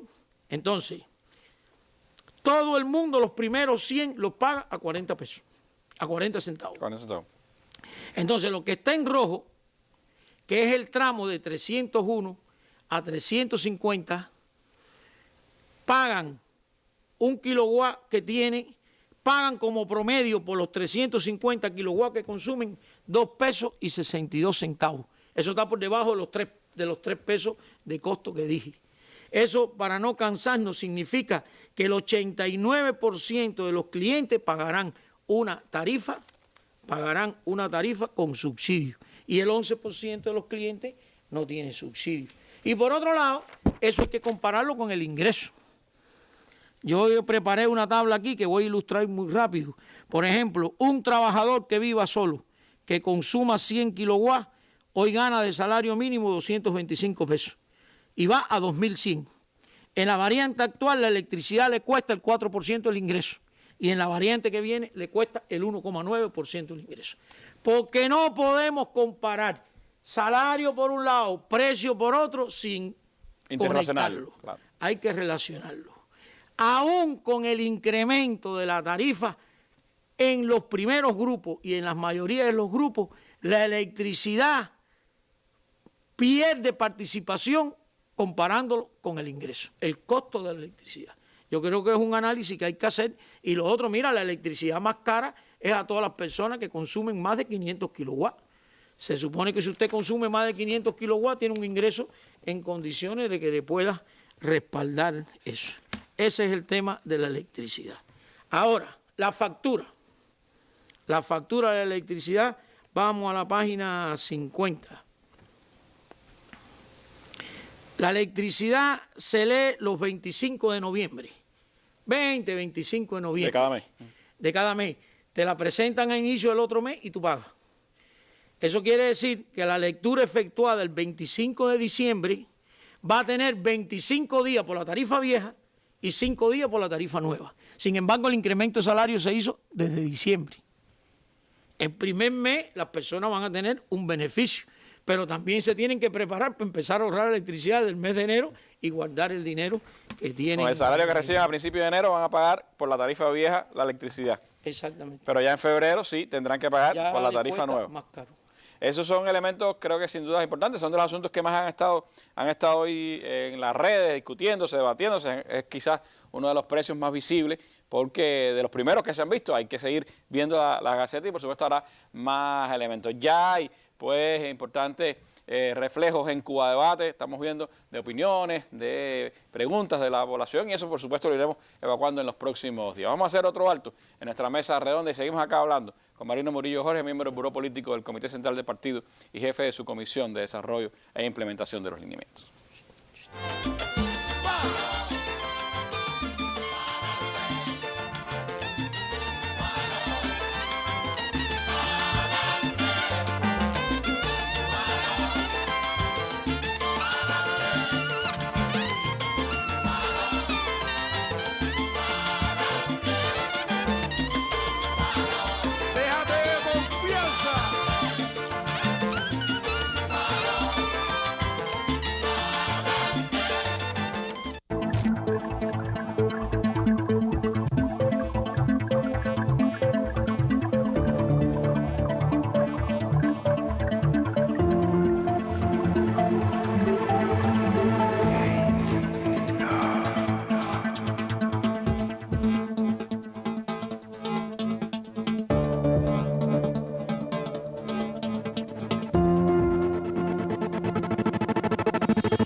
Fidel, soldado de las ideas. El sitio web más completo sobre la vida, el pensamiento y la obra de Fidel Castro. Sus discursos, reflexiones y otros artículos. Una cronología de los más relevantes hechos de su historia revolucionaria. Un compendio de sus viajes por el mundo llevando la voz altiva de su pueblo. Una amplia recopilación de fotos y videos de importantes momentos de su vida. Libros, afiches, opiniones de personalidades de todo el mundo, todo ello en www.fidelcastro.cu.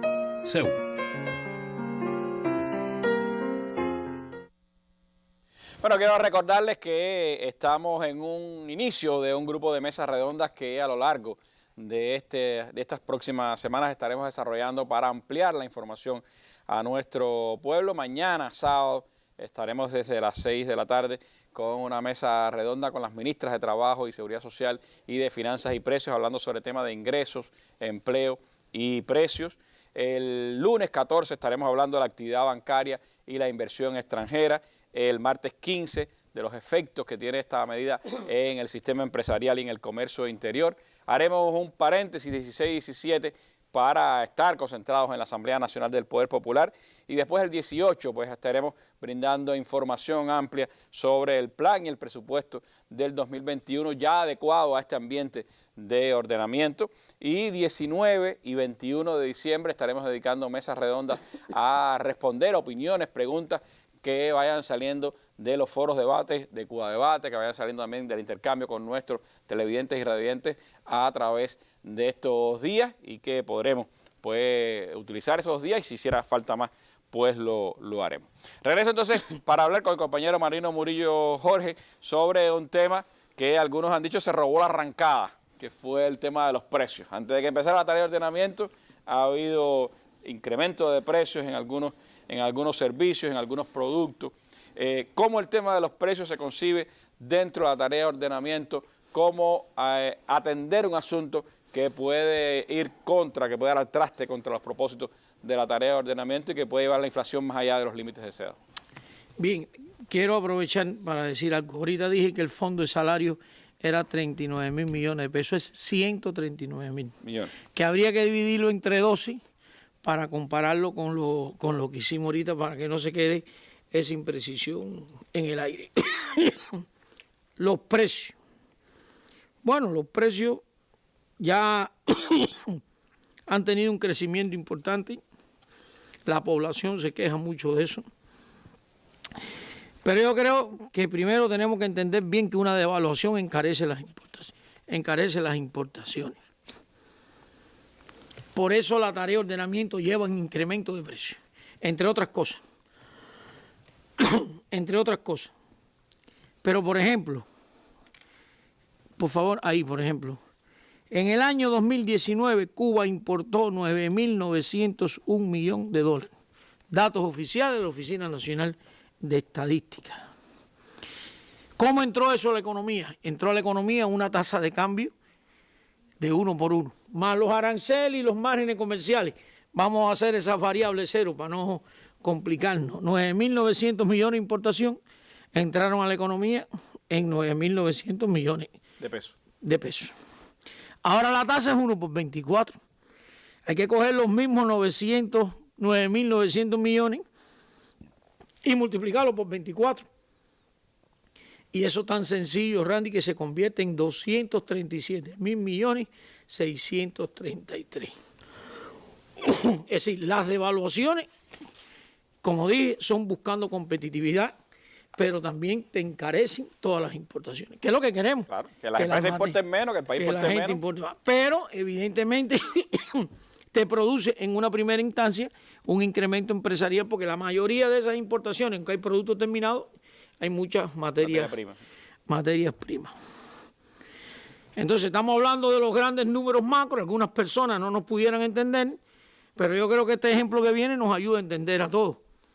Hoy, en el plan del año que viene, está previsto importación de arroz a $536 por tonelada. Que en una tasa de 1 por 1, si hacemos cero los márgenes y los aranceles para no complicarnos, entran a la economía en 536 pesos por tonelada. Cuando es por 24, eso entra a la economía a 12.864 CUP. Ese es el efecto de la devaluación también.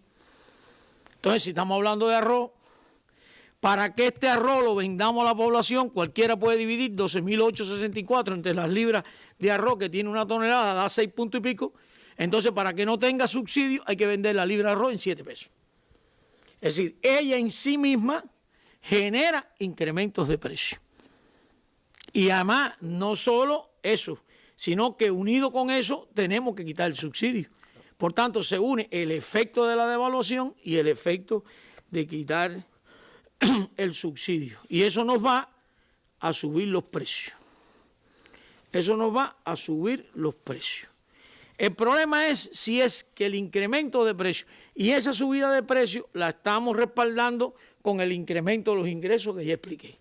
Si esa subida de precios se va de control, entonces el nuevo salario se ve afectado y pierde capacidad de compra. Nosotros estamos trabajando un término y mañana seguro también le explicará a la ministra de Finanzas, pero no lo quiero dejar de decir, y es el concepto de precios especulativos y abusivos. En estos momentos se han producido precios especulativos y abusivos. Y como hay tantas personas que nos están oyendo, también tengo que decir que hay 3 fenómenos en Cuba que van a ocurrir bien importantes. Mira, 1, hay déficit de oferta. 2, vamos a incrementar los ingresos. Y 3, van a subir los costos. Esas 3 variables solas tienden a dar más inflación que la diseñada. Claro. Esa es la realidad objetiva. ¿Por qué? Porque hoy un titular de una paladar, y no le estoy dando un pie de justificación para que hagan eso, la electricidad es verdad que le va a costar más cara. Claro. Entonces hay incremento de los costos. Hay otro fenómeno que no hay, otros fenómenos, para no demorar esto mucho, pero esto es una realidad. Lo que pasa es que si enfrentamos esa realidad o no la enfrentamos. Después yo voy a ir a ese tema con más calma. Entonces, tenemos que enfrentar precios especulativos y precios abusivos. Entre todos, empezando por el gobierno. Muchas personas me han preguntado qué cosa es especulativo y qué cosa es abusivo. Y entonces empiezan las grandes definiciones teóricas. Yo tengo una que no la inventé yo, por supuesto, y los precios especulativos siempre están asociados a la compraventa. Yo te compro a ti y le vendo especulativamente a otro. Y en el abusivo no hay compraventa. Esto que voy a decir es casi un trabalengua. El especulativo es abusivo, pero no todos los abusivos son especulativos. Abusivo es que yo te quiera cobrar ahora por un pelado 150 pesos. Ese no es especulativo, porque no hay primero una relación. No hay incremento de los costos excesivos, no hay. Ese es exactamente un precio abusivo. Dejamos ahí ese tema que después lo vamos a retomar otra vez. Vamos entonces a referirnos al tema de los precios de acopio y de los productores agropecuarios, que yo creo que hoy no lo vamos a poder ver todo y vamos a tener que coger un pedazo de otra mesa redonda para estos temas. Hay un proceso de capacitación del Ministerio de la Agricultura a través del sistema empresarial que está previsto discutir con toda la base productiva. Y también ahí hay un grupo de cosas definidas. Vamos entonces adelante. Se suponía que la economía estuviera en un ambiente de 1 por 1. Entonces yo siempre insisto que los tipos de cambio no están en el aire. Los tipos de cambio están vinculados directamente entre cualquier cosa a la formación de precios. Entonces si nosotros cogemos hoy los precios de empresa en Cuba y lo dividimos entre los precios de ese producto internacional, nos daría el tipo de cambio implícito en ese producto. Y para entendernos mejor voy a poner un ejemplo como siempre hacemos. Adelante. Vamos a poner una cosa. El maíz seco en el mundo hoy tiene un precio de acopio a los productores de 8.696 pesos por tonelada. Y si ese maíz lo comparamos con el mundo, haciendo descuentos de calidad y toda esa historia, ese está hoy a $219. Cuando tú divides, usando la fórmula anterior, el tipo de cambio implícito en los 8.696 pesos es 39.7. Por encima del... No es verdad que estaba 1 por 1, estaba 39.7. Ahí es donde vamos ahora, ese es el próximo paso. El frijol negro tiene 16.77, el arroz consumo 12.98 y la leche fresca 14.96. Estaba en un ambiente diferente al resto del... Estaban en un ambiente diferente al resto de la economía. Para estimular en el... Y todo eso se hizo en su momento para estimular a los productores agropecuarios. Y yo sé que muchos productores agropecuarios nos pueden estar oyendo y decir, sí, pero en el mundo le echan a las producciones urea, fertilizantes, nosotros no tenemos, todo eso es verdad. Pero se aprobaron esos precios para estimular a los productores agropecuarios. Ahora, la realidad es la siguiente. Tú no puedes devaluar por 24 por encima de ese 39.7. ¿Eso qué quiere decir? Que tú no puedes coger el costo de 8.996 y por encima de ese seguir devaluando. Entonces, nosotros sí tenemos previsto que los precios agropecuarios a los campesinos les suban. Sí está previsto que suban. Y está previsto que suban en una tabla que viene atrás y te pongo los ejemplos. Hoy por el arroz consumo se paga 6.956 pesos y el precio, el nuevo precio en la tarea de ordenamiento es de 10.878. El frijol negro de 19.000 va a 26.000, el ganado porcino en pie de 21.40, el huevo de gallina que es por millones, no sé qué, y la papa de 1.413 a 5.000. Y hay uno importante, este que está aquí adelante, que hoy se pagan 8.696 pesos por tonelada de maíz, va a 14.000 pesos. Va a 14.000 pesos. Entonces, ¿qué precio nosotros deberíamos pagar por una tonelada de maíz? Hay que coger el maíz en el mundo y multiplicarlo por el tipo de cambio. El tipo de cambio no es solo para tener 24 pesos y cambiarlo por $1. El tipo de cambio te ordena el funcionamiento de la economía. Por tanto, si el maíz en el mundo está a 219 pesos, usted lo multiplica por 24 y eso es lo que tú deberías pagarle a un productor agropecuario en Cuba. Estimula la producción y baja la importación. Exactamente. Y cuando tú pagas, entonces, pero si cogemos 219 pesos y lo multiplicamos por el tipo de cambio, nos da 14. ¿Qué es lo que vamos a pagar?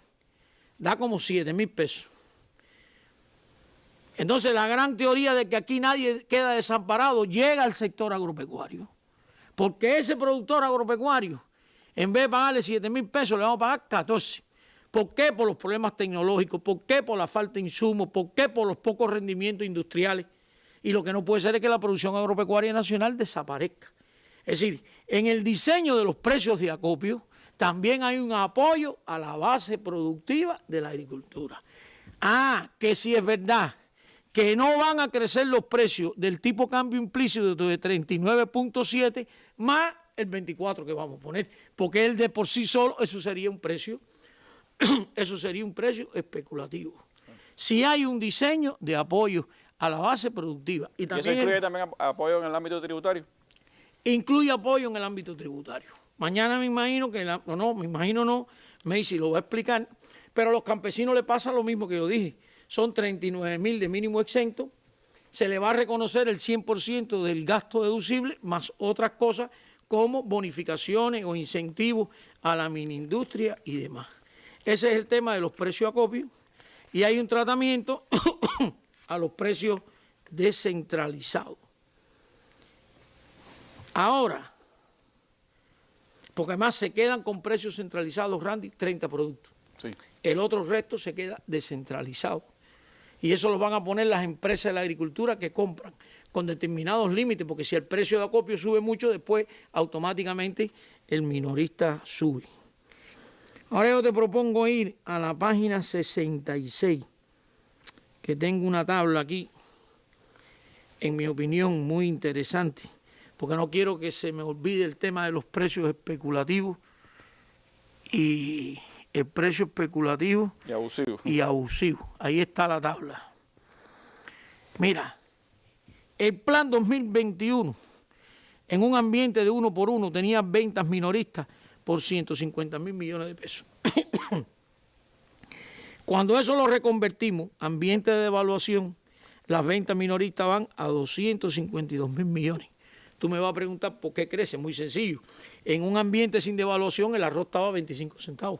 Y en un ambiente devaluado está a 7. Las mismas cantidades te dan más recaudación. Pero ese incremento de precio lo respaldaste con el incremento del salario. Ahora, ¿quiénes venden en Cuba los 252.000 millones? Los 252.000 millones, el Estado vende 233.000 millones.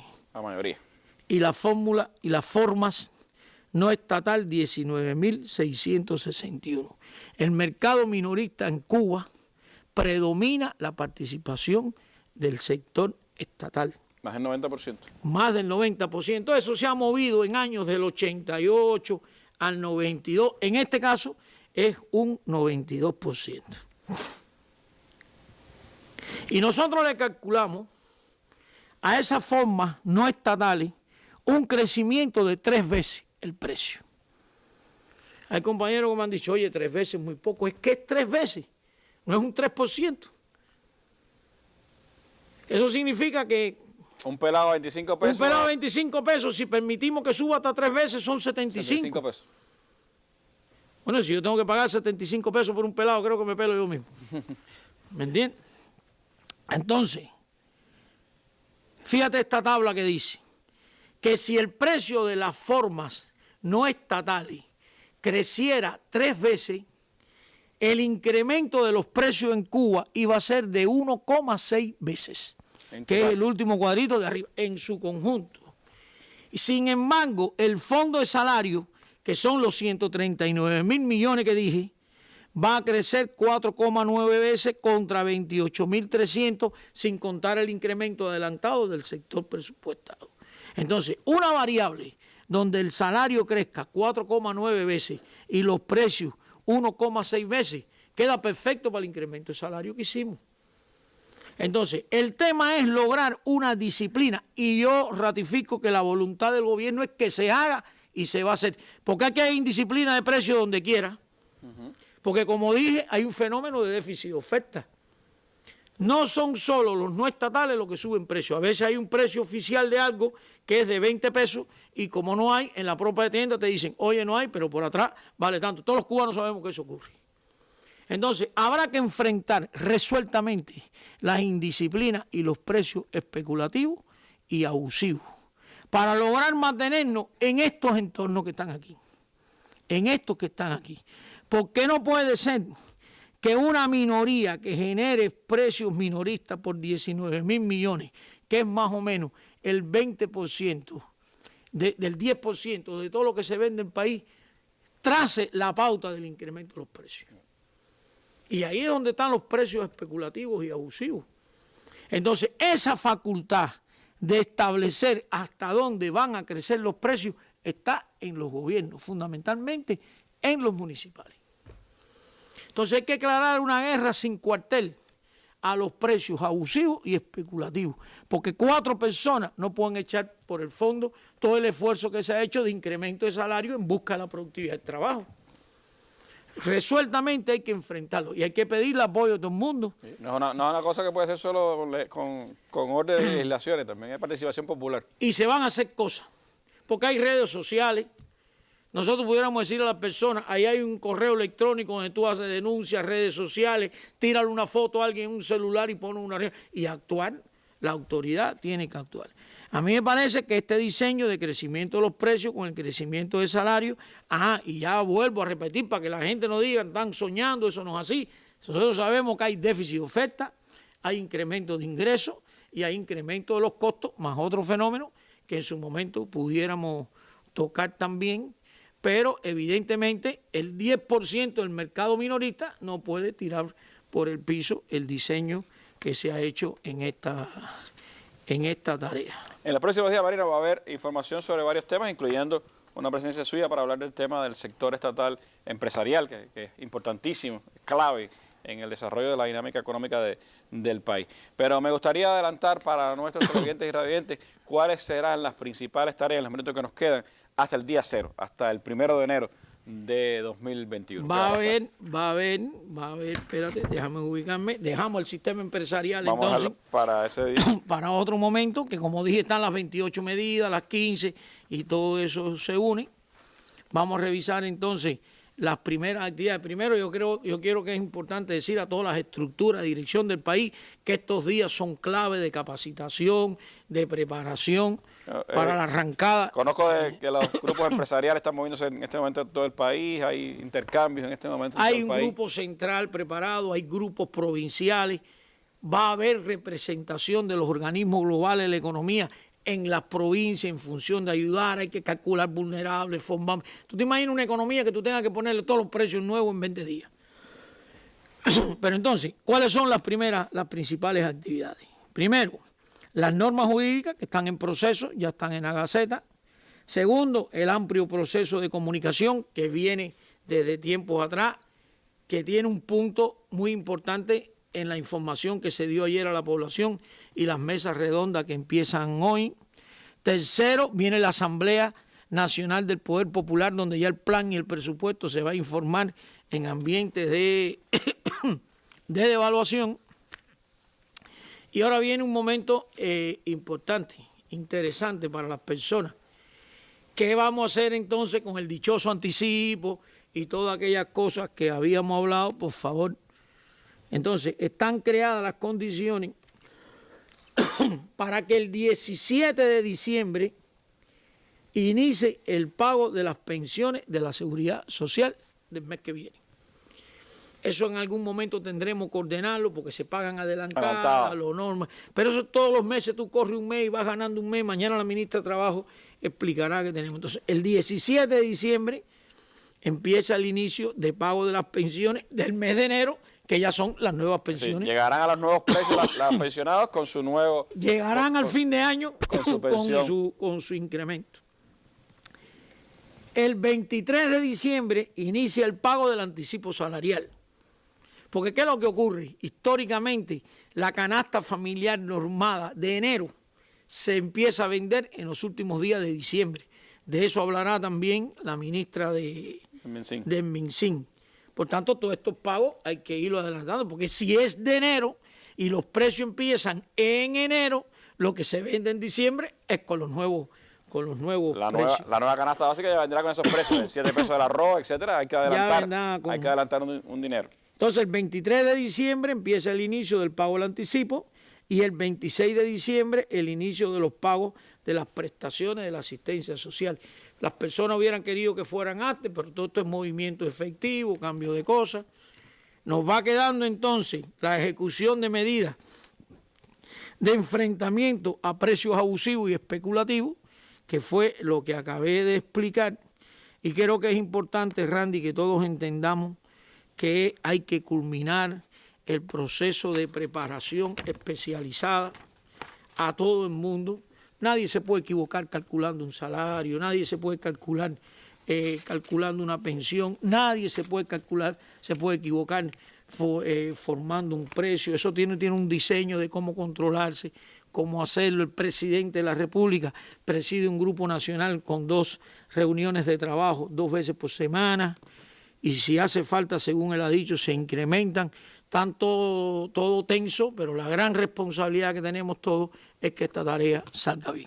Si fuéramos a recapitular, Marino, las cosas fundamentales vistas en esta mesa redonda, ¿a qué apuntaría? ¿Cuáles son los elementos clave para la tarea, la implantación de la tarea de ordenamiento a partir del 1 de enero? Bueno, dejamos fuera el sistema empresarial, sí, porque no lo hablamos. Lo vamos a abordar. Yo creo que para mí siempre un momento muy importante es crear condiciones para que el sistema empresarial pueda desatar todas sus fuerzas productivas y crear más riqueza en el país, con más o menos importación. Y eso se apoya financieramente. Es necesario que la economía real reaccione y hay que quitarle todas las trabas que tiene. Ese es un tema. Un segundo tema es el tema de los ingresos, que es salario, jubilaciones y asistencia social. Un tercer tema es lo que hemos hablado de precios y la correlación salario-precio. No se puede ver, fue la tabla que traté de insertar las dos cosas. Y resumiendo, es extremadamente importante como cuarto tema todo el proceso intenso que hay que tener de preparación, que ya empezó con las normas jurídicas en la mano, para que esto el día 1 todo esté listo.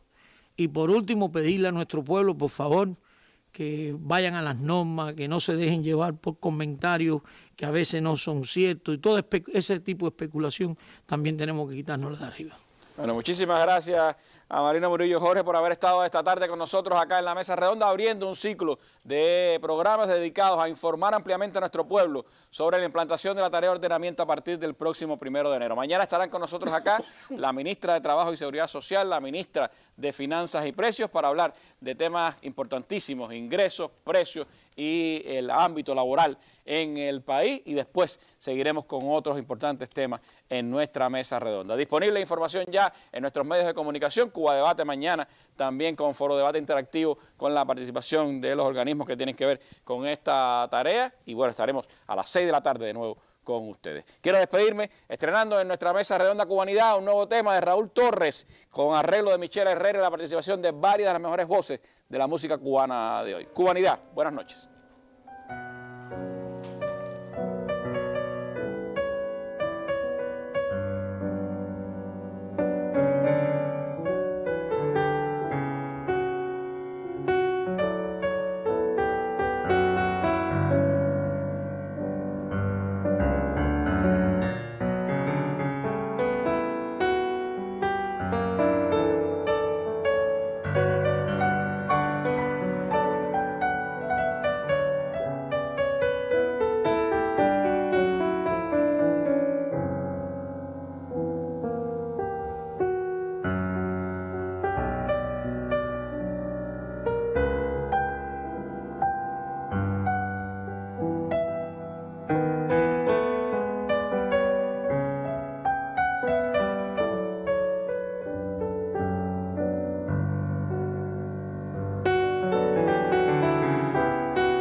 Ya podemos izar las velas de nuevo.